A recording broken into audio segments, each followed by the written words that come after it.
राम राम। कि जब चुनाव का समय निकट होता है तब आम तौर पर पूर्ण बजट नहीं रखा जाता है। हम भी उसी परंपरा का निर्वाह करते हुए पूर्ण बजट नई सरकार बनने के बाद आपके समक्ष लेकर के आएंगे। इस बार एक दिशा निर्देशक बातें लेकर के देश की वित्त मंत्री निर्मला जी हम सबके सामने कल अपना बजट पेश करने वाली है।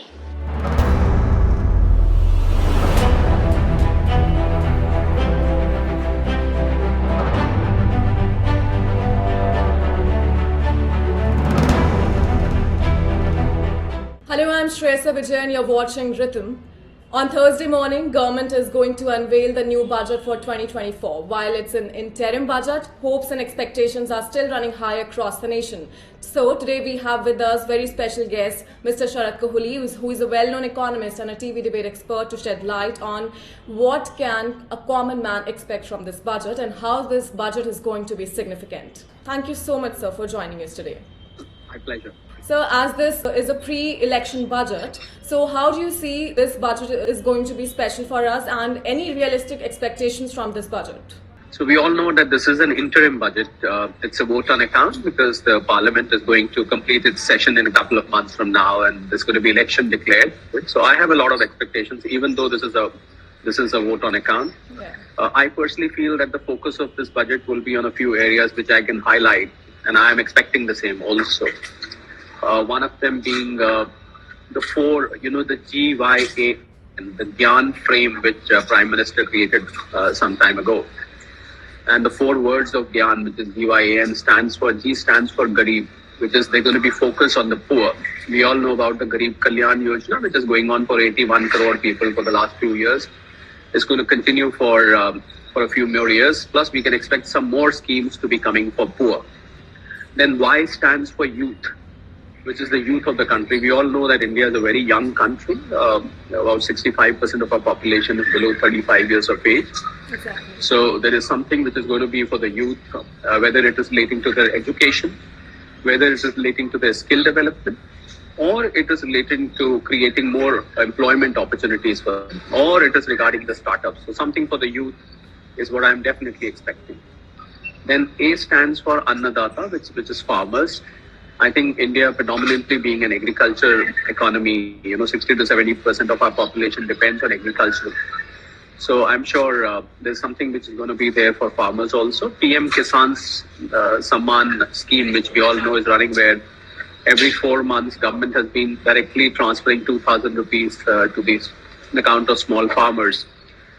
I think I can expect consolidation of the scheme. The amount can grow more, or the frequency could be more. From existing 6,000 per annum, I can see this reaching 8,000 or 10,000, maybe even 12,000. Fingers crossed, because the farming community is one where small farmers, they keep yielding losses.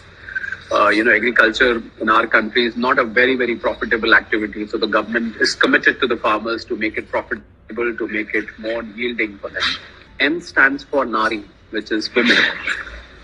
I'm sure there's going to be something for the women because 23% of the women in our country contribute to the economic activity. The remaining 77% are either little girls or old women, or they are involved in household activities. Although I don't consider household activities to be completely out of economic activity, because Exactly. if they don't manage the household, the men folk cannot come out and earn. So True. they indirectly contribute. But when I say 23%, I mean women like you, Shreyasa, who directly contribute to economic activity, that is, who are in the business of earning money. So with half of our population being women, I'm sure this government is very conscious of the fact that women of the country must contribute to growth as well. These four focus areas, which is GYAN, I summarize it, which is a scheme for poor, youth, farmers, and women. And incidentally, the Prime Minister in one of his speeches earlier also said that I believe in only four castes. I don't believe in Brahman, Vaishya, Shudra or Kshatriya. For me, it's only these four castes, which is the youth, the farmers, the poor, and women. So I'm sure there's going to be focus on this. Apart from this, I'm seeing a lot of allocation to come for railways.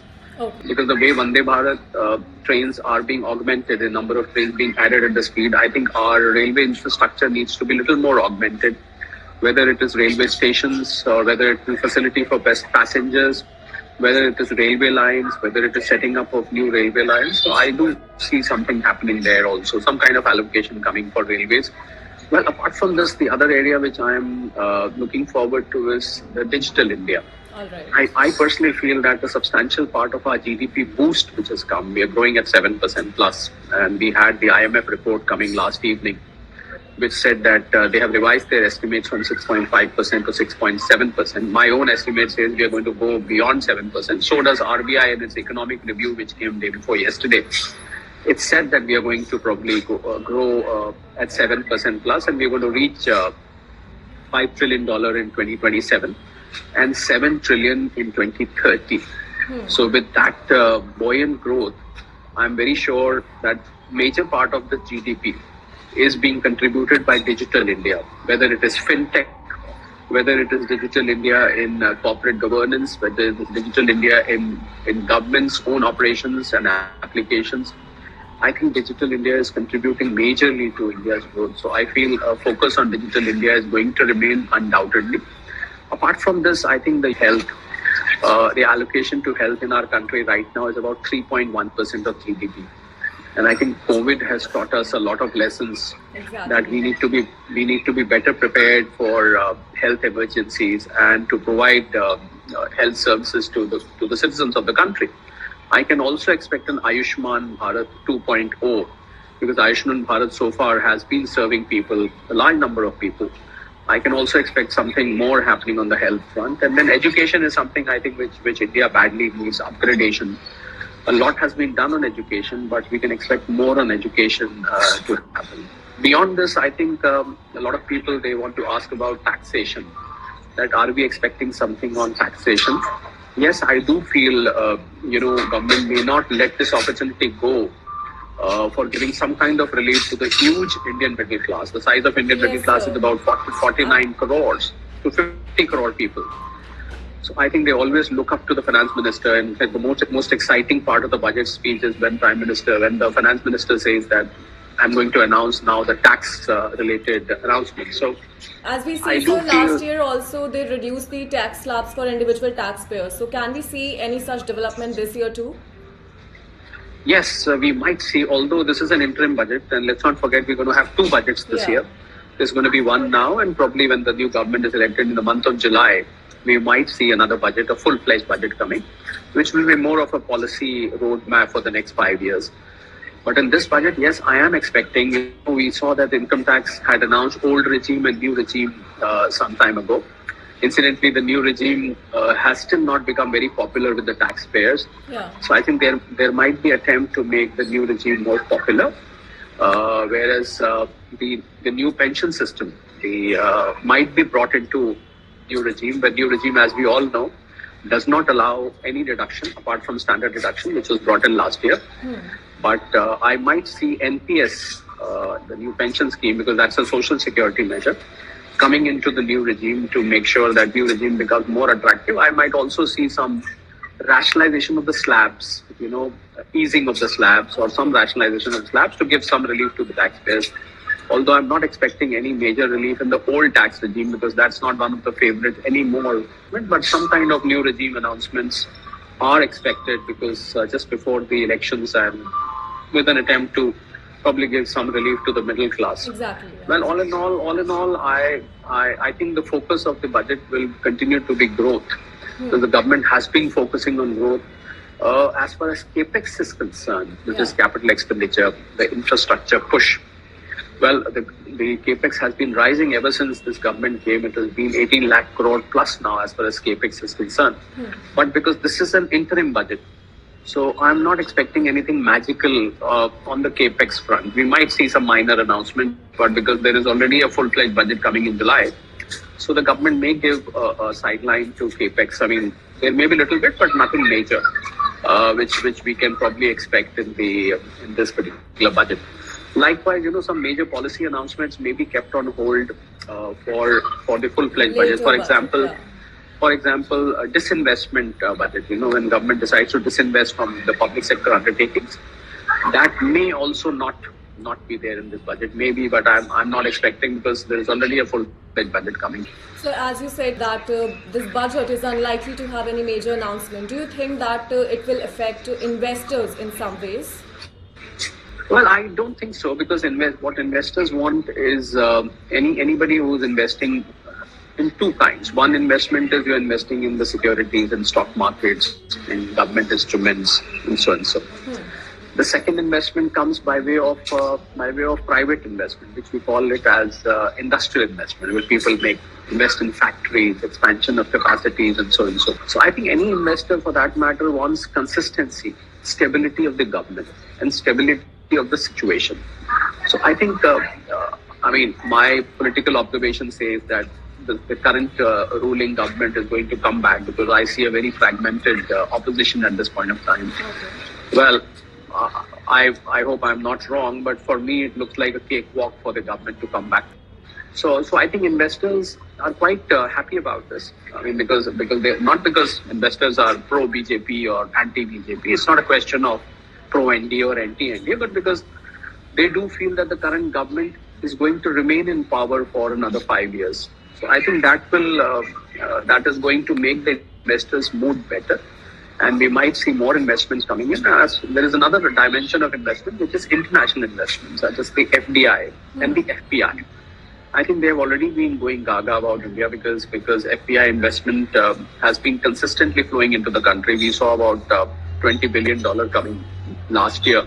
Yeah. The total amount invested in the stock markets at this point of time stands at about $700 billion plus, which is a lot of money.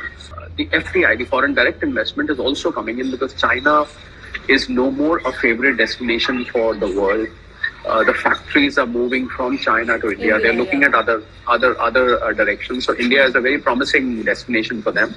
And I'm sure the government of India, by way of ease of doing in business and reforming various aspects of economy, have made India as a reasonably attractive destination. There's a lot more to be done. I won't say that the job is over, but then I'm sure we're moving in the right direction, and we might see more and more foreign direct investment. And I think all foreigners, anybody for that matter, when you want to invest money somewhere, you want to see consistency, stability, and security of your investments, which I think the countries at this point of time very well providing. So I do see a very buoyant economy.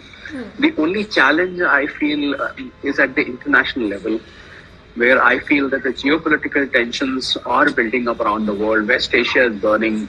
We see the tensions in Red Sea. We see Gaza and Israel conflict still on.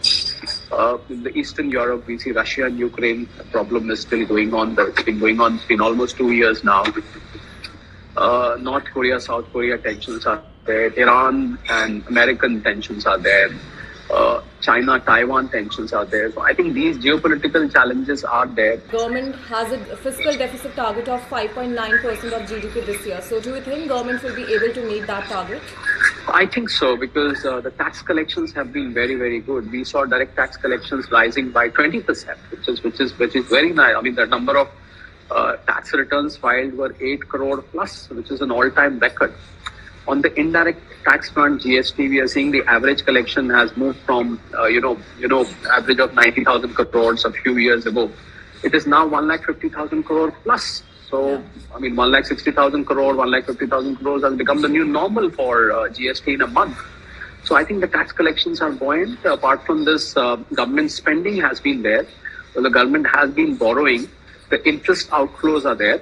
But I do see the fiscal consolidation. There is something called FRBM, the Fiscal Responsibility and Budget Management Act, which I think after COVID, before COVID, the fiscal deficit target was about 3%. But after COVID, across the world, I think these targets have been revised now. They are no more 3%. So I think anything below 6% for me is a very catchy target, and which government should strive to achieve. Although the infrastructure spending promised by the government may let it spend a little more, where we might see some diversion from the fiscal deficit target. But so far, so good. If the tax collections remain the way they are now, I do not see any divergence from the target of fiscal deficit. All right, sir. Thank you so much for giving update and sharing your expectations from the budget. And thank you so much for joining us.